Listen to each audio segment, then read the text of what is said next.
Hey guys, Pat and Chris here from Detailers Roadmap. I recently posted in the group to answer your guys' SEO questions. I know it's a very broad question, but excited to answer some of the questions you guys had, and we'll go from there.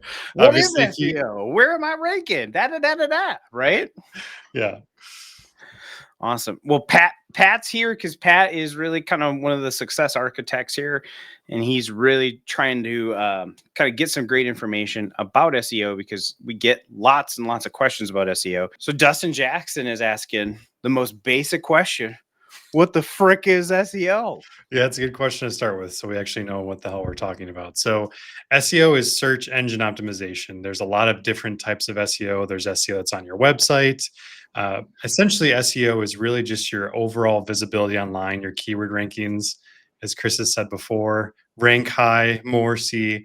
Um, Rank better, yeah, more website traffic. and that includes, stuff with your website, even your Google business profile is actually a ranking by itself. I know a lot of people have had questions on like map pack rankings. So there's a lot of different types of SEO, but overall it's your online visibility for people searching for the services that you offer to be able to find your business.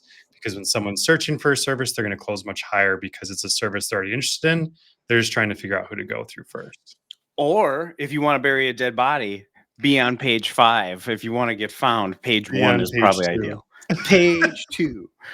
So no, that's fantastic. And that maybe is the perfect question. If I think one of these guys asked for, what is the actual like methods that are used in search engine optimization? And I think this is probably, correct me if I'm wrong, but I think this is like the biggest confusion because I think there's a lot of people that think it's just blogs and then run away. And I think they're seeing that because that's one piece. But can you kind of go explain if somebody's like, hey, I'm going to sign up, you're going to tell me I'm going to do this much better. Can you kind of give an idea of like what is actually being changed and done? Yeah, absolutely. Like you said, it's a really common misconception like, oh, they just do a couple blog posts and I'm good to go. So we usually break it up into three separate pillars. The first one is the easiest to understand, and we kind of already talked about a little bit, is essentially adding content to the website. That's blog posts. You've probably seen city pages before for surrounding cities of wherever the business is located. It's continuing to add content to the website. Obviously, if you just have a website, you leave it the same for 2, 3 years, eventually your keywords going to kind of plateau because Google's not just going to pull an infinite amount of keywords off of a website. I don't get So better looking if I just went to the gym for the first couple days, right? It doesn't yeah, gradually just, yeah. oh, six-pack abs are starting to form I here. wish that was the way it worked. I wish it would fucking work right now. But yeah, essentially it's just continuing to put in the work on your website to keep increasing keywords. And overall, it's not just keywords, it's domain authority and a lot of other things as well that help funnel to the website. So first one is on-page content and authority. Yep. Second one is offsite SEO. Some people call it different things, but essentially it's doing SEO work that necessarily doesn't have to do specifically with the website, but it can help funnel to it. Kind of like we talked a little bit about earlier, like map pack and things like that. So, optimizing your Google business profile, doing Google business posts, local citation listings. Everyone's heard of backlinks before that you just think you do 100 backlinks and you're good to go. So Backlinks, just buy them. Just buy backlinks, becomes better. yeah. So basically, SEO work that isn't on your website, but it can help funnel to the website. So, just as important as on-site SEO as well too, because again, your Google business profile can actually rank separately from your website as well too. So, again, a really important funnel. And then the third one, which is the one that I like talking about the most, and Chris, you'll probably have a decent amount to add to this, is essentially like localized SEO and the technical side of that. So, for example, say Chris is a shop owner in Baltimore, what keywords he's ranking for and what he wants to rank for are going to be completely different than say in Chicago. So we're looking at what are the top keywords in your area that people are searching. I believe Nick had a question, Nick Book, if I remember correctly, had a question of like what keywords do we go after and how do we know what to go after? As we look at keyword difficulty, which is how hard it is to rank for that keyword, and then also how much people are searching those keywords. It's very, very easy to just say, yeah, we got your number one spot for these 100 keywords. And then you look at the search volume. It's like, dude, there's like 20 people, a month. How is this helping me? So Yeah. really looking at, how much volume those keywords are getting and what we're going to do to capture those top keywords. Anything that you wanted to add to that before I kind of go into the second piece of that, Chris? No, I mean, I think you hit it on the head. Is like, the dumbest way people can understand it is like, is there people searching clear bra or paint protection film? And I'm going to give an unpopular opinion is that sometimes that does mean we have to put the word detailing in on a homepage. Yeah. And not just like, I'm not talking about just putting a title in there and a meta description and walking away. It might mean building blogs. It might be offsite stuff that he said, making technical changes to the page to appear up higher in searches to affect the other keywords as well. But part of it is all that technical auditing of the actual website itself. That's a huge piece. And the other thing is those keywords also can change over time. So that's why doing SEO long term is so powerful. Because, say, for example, like Chris's example talking about clear bra, one year, clear bra might be 20% of the search volume. Next year, it might be down to 5%. So it's not as much of a focus. So those keywords do shift and change. And another reason why ongoing SEO is very much a long term game to really be ahead of the curve on the market and what we see changing in your market. Yep. No, that's fantastic. So, long story short, on content, off-site, and then technical. So on page, off-site, and technical are really, it's kind of like eat great, sleep well, and work out. It's kind of that that triple combo. If you only do one of them, you get a body like this, all stacked up top and little baby legs, right? That's what you get. So Kevin Smith is asking, what if you rank number 1 or 2 organically? Is there a point? Yeah, so that's a great question. So one, I don't mean this offensively. You're saying that this is what you're saying, Kevin, but a lot of people constantly are searching for things in their area to see if they're ranking and they're constantly clicking on their site.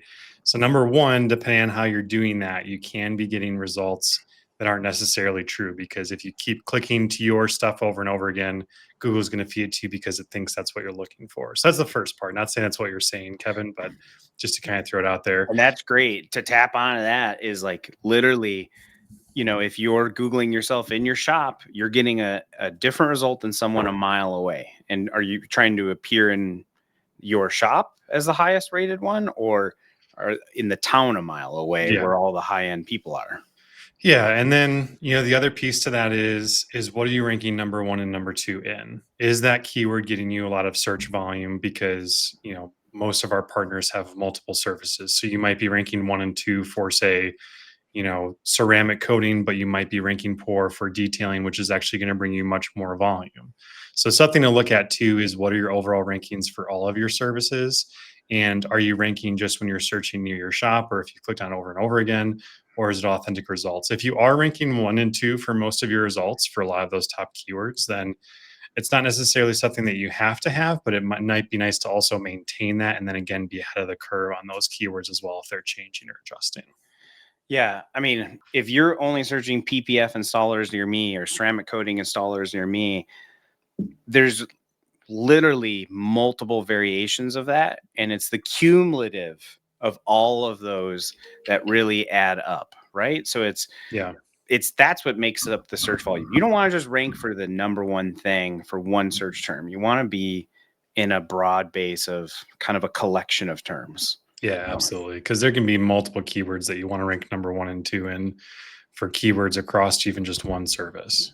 Yep. So speaking of the keyword rankings of like, say I'm already ranked number 1 and 2, you guys, we talked about how do we know if that's actually your ranking or not? How can you really search to really understand if you are actually ranking number 1 and 2? What's the best way to do that? So if I want to check for my business, I can actually see those results. Yeah. I mean, there's a few public tools that people can look at. There's things like Moz.com, there's Bright Local, there's Ahrefs. Those will give you kind of broad perspective. Okay.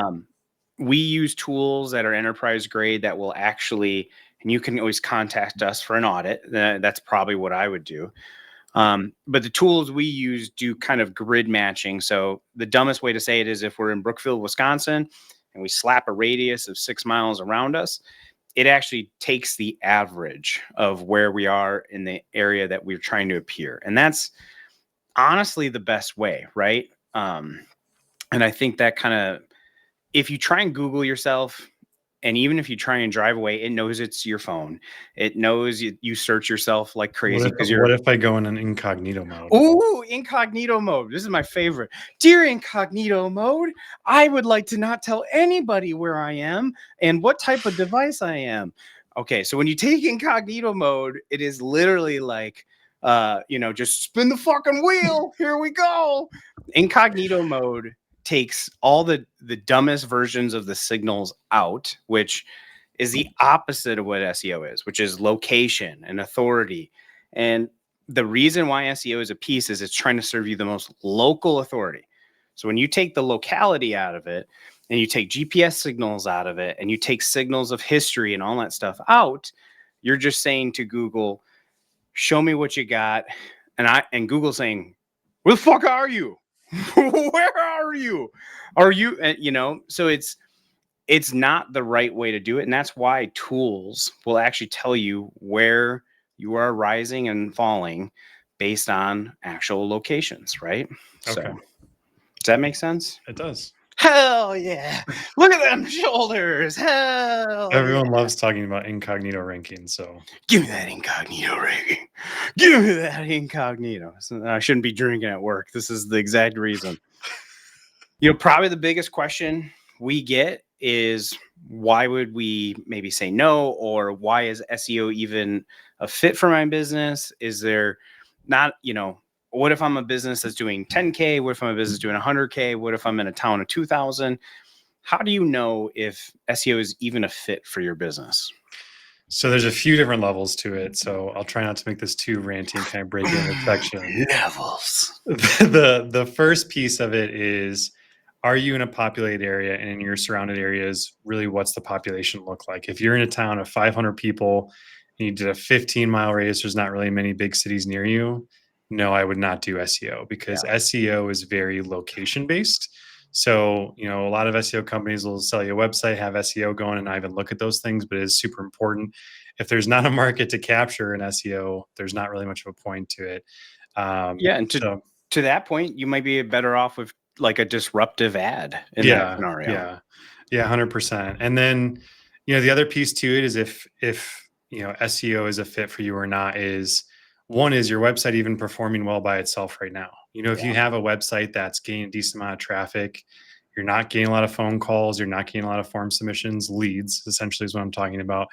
Then if you're just funneling more traffic to it, are you really solving the root of your issue? Is it an engagement issue? If you're getting 400 people to your website and you're only getting, 5-10 people calling you a month, it might be more of an engagement than really getting you more traffic. So engagement's just as important as well too as SEO, because if we're getting you a bunch of traffic, but the leads aren't converting, it doesn't really matter.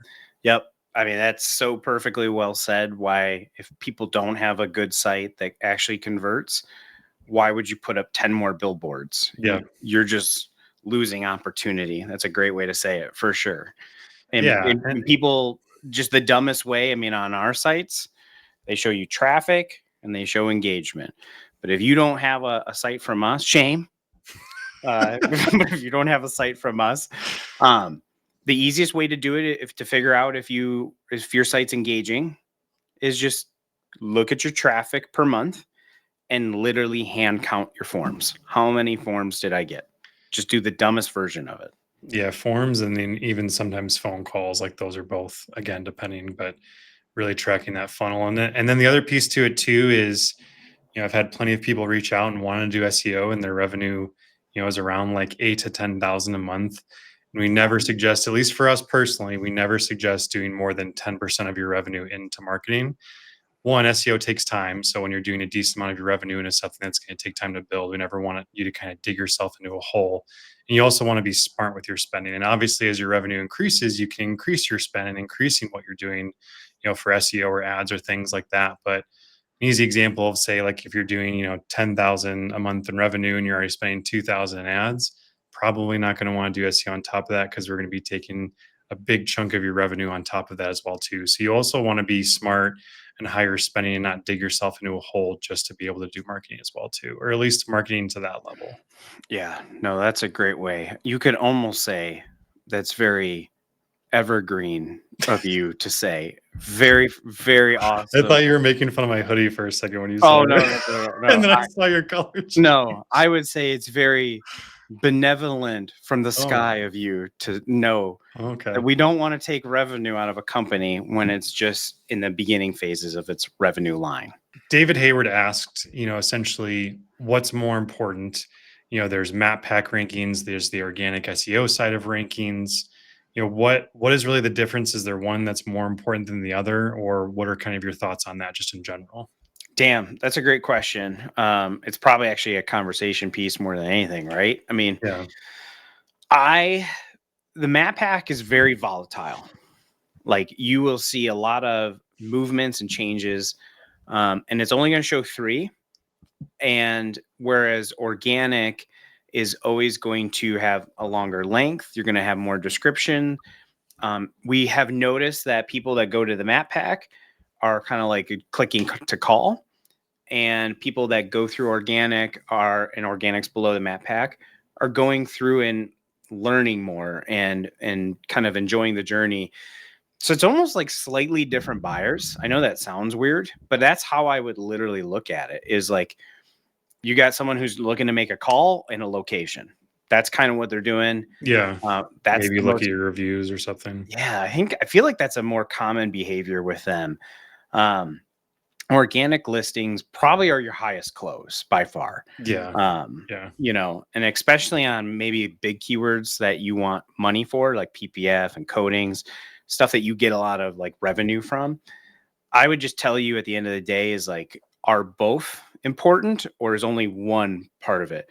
Do you want all of the hoagie or do you just want just the bread of the hoagie? That's how, I don't know. I mean, that's the dumbest way to say it, but that's how I would say it. So David Hayward's kind of asking, hey, the website's up, it's launched. Maybe it's our level of a website, right? Which has all that foundational writing, SEO, schema, all the works, alt text. Yeah. What is an SEO service really consist of beyond writing a couple blog posts? And I think the heart of his question is like, what's the difference between what we launch with and what's an ongoing service, right? Yeah, essentially the website is really the foundation for everything. It's that great starting point. For some people, it's more than enough depending on how they want to be aggressive with the business. But essentially, SEO is continuing to build off of that foundation, if that makes sense. That'd probably be the easiest way I'd explain is, a website by itself can make a huge impact for the business, but depending on how competitive they want to be, the area and things like that, continuing to add and develop and grow on the website as well as that piece that we talked about of offsite SEO, onsite SEO, and the technical side of being ahead of those keyword shifts as well too. Because say you have a website done and you don't touch anything for 2 years, and if there's changes in that market, the website's not necessarily going to keep up, which can decrease rankings and things like that long term. Not always, but it can. Yeah, I mean, and the reality is like in December, Google has shaken up a lot of its algorithms and adjusted stuff. And I'm just going to be honest, if it wasn't in December, it's going to happen again in June. It's going to happen again in August. I don't know if anybody's heard of this thing called AI, but it's really trying to make sure that it's not getting jousted by non-authoritative content. So that ongoing SEO is not just blog posts. It would go back to the 3-column method of on-page changes, which is content, blogs, off-page stuff, which is citations, Google Business, and then technical changes of like, are we really trying to appear up higher for ClearBra or paint protection film or PPF?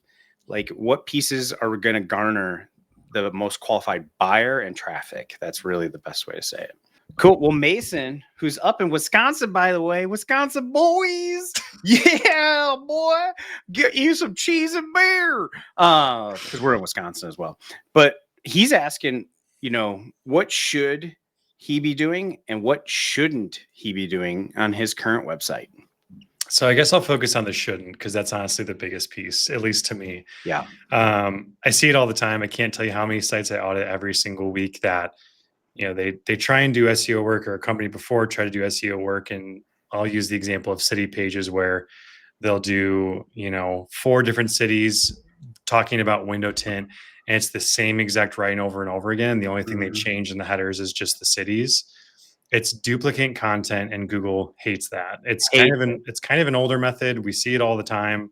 but stop doing it because it can really more so just hurt you. It's not going to have the effects that it was. I wish SEO was that easy. It'd be a lot cheaper If it was that easy, we'd just dump up 100 every day. Yeah. So duplicating content's one. AI can be very, very useful, but it can also be really lazy if you're just kind of expecting ChatGPT or Jasper or whatever other ones are out there and just pumping out content and plugging it right into, let's say, a blog post. So making sure that's authoritative content, if you use it to help you write it out, not everyone's a writer. I'm terrible at writing, but you can use it as kind of an aid, but don't fully rely on it. And then the other piece of that, and I promise I'm not jabbing at anyone, is over posting and just kind of just constantly throwing and doing tons of blog posts, tons of city pages, things like that, because sometimes you're not going to know the effects of that until later on. So that is another piece to it as well. Yeah. I mean, even just a tap on that is you really don't need to be posting more than 5 times a week is what we're really seeing. I mean, even if anybody's been listening to our content for a while, I might have said 1 to 2 times per day years ago, and stuff has changed where it's gone a little less posting and more optimization, Yeah. So it's definitely changed. How does the house look? Not if you're adding windows to the house every month. God, my analogies are fucking terrible. But that's a real thing. I would say maybe just to tap on what you're saying of like, what should he be doing? Google business posting, take the opposite of what Pat just said. Pat said, don't do duplicate content. If you're making pages, bloop, make unique content. Don't always use AI. Bloop, don't use AI, or, vice I like versa. that sound effect. Yeah, exactly. Posting the living shit out of Google business or not at all. Bloop, 3 to 5 times a week. There you go. I mean, just do the opposite. It's called Pat Opposite. I would love if like a frame came up like Pat Opposite game. What you actually do on SEO. Can you give me like a LED back here? And then SEO, what you should do. Just fucking Kool-Aid man busting through. All right. So one of the questions we got is, how can I implement something basic myself, just as far as SEO goes? Yeah. I mean, honestly, with SEO, it's a very specific service that people have been trained on here at the office for years. And it's not something you could just wing. I would say if you're looking for like the quick wins, one, I'm going to pretend you don't have a website with us. Chris does. So we already know he's in a great position. But some quick wins are posting 3 to 5 times on your Google business and optimizing the living heck out of that. Right? That means filling out everything, locations, address, pieces like that. So your Google business is part of an SEO. Another thing, and we can always put a link into this, is putting keywords in your name is a real thing you can do. We just parentheses that a little bit, and we say we want you to file a doing business as or doing DBA in your state before doing that. That is a piece that can move the needle. And then if you didn't have a site with us, you really have to look at like, especially your titles, your headlines, your descriptors. Is never wax again what people actually search, or is it ceramic coating Hayward, California? I know SEO sounds chunky, like me. Damn! I knew you were going to say something. Moving on up. But you really kind of have to form as close to a natural sentence for search volume, I think, is the easiest way to say it. So when you're looking at your site, really think to yourself, am I trying to sell if I bring traffic here through an ad? Like never wax again. That's very landing page like, right? Yeah. Get a quote all, in big, massive letters. That's landing page technology. SEO is more of like, I got to appear up higher so I can get people to come in. And then that kind of soft sell qualification. So hopefully that's an easy answer. At the very basic level, you should just be doing that very Google business and that kind of authoritative look. There's some great tools out there, but Ahrefs actually offers a 6-hour, 7-hour course of how to do it. And that's one of the most basic ways to learn a little bit. But I will tell you, it probably takes my team close to 300-400 hours to really be qualified. And I would ask, do you have 300 to 400 hours? I'm not trying to sell you SEO. I'm just saying, do you have 300 hours in a year to make you rank higher. You It's know, not including anything that's already changed while you were learning that. damn, cat drop bombs. So Rodney's asking kind of like, what is the most clear expectation for rise and drop in rankings? What can he maximize in his service pages, his location pages to boost keywords? Yeah, it kind of comes down to is one, if there's duplicate content, you might be getting docked for that, kind of like we just talked about. Is it authoritative content? And then have those keywords shift, and maybe you can adjust some of the content on your site as well too. Um, And just to throw a flag in there, but it's really doing what's called topical gap analysis, doing readability scores, doing ranking score software. I don't care. There's tons of tools out there like Ahrefs. You can use Surfer SEO. But if you're just guessing why you're losing rank or gaining rank, it's like my weight. I just some stuff goes in and I don't know why the other stuff comes out. That was terrible. But if you don't understand why, it's really, you got to get into the nitty gritty, right? You have to get into the nitty gritty. Here's a crazy idea. If you're dropping your partners around you, or not your partners, they're your competitors, your competitors are raising. So they might be more optimized or be doing SEO or something like that. That's a real thing. Put that in your Jolly Rancher and suck on it. What? Oh, damn. Okay. So, yeah, topical gap analysis, topical authority, tons of signals. I think the raw end of the deal, if we were looking for a jump cut, if we're, the raw end of the deal is SEO is not 1, 2, 3 things. Mm-hmm. It's a lot of analysis, implementation, reanalysis, really to understand what's moving the needle. And the worst part is it does change a lot. The stuff that worked a year ago does not work today. Stuff that worked 4 years ago does not work today. And sometimes the stuff that worked a month ago does not work today. That's the scary reality of it. Or even sometimes there's a shift, like things that became more authoritative, like responding to Google reviews. And there's some things that we know as trends that are becoming more effective. So there's also the other side of the coin to that too. Yep. Well, awesome. Well, if we were interested in doing an audit, if they were interested in doing an audit on their site or their current SEO, what's the best way to probably get a hold of one of us? And by one of us, I mean you.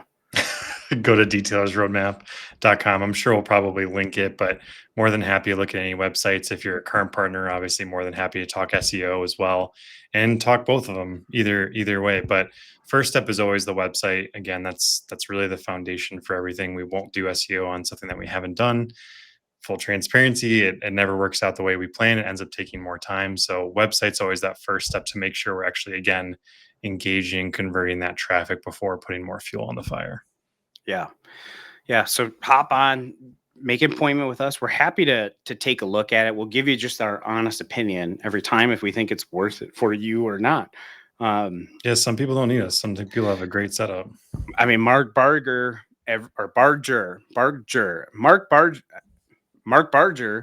lot of times asks, is it worth it for him? And Mark lives in an area with 1,000 people. 1,000 people per town. The answer is, let's pull the audit and make sure you are doing good first.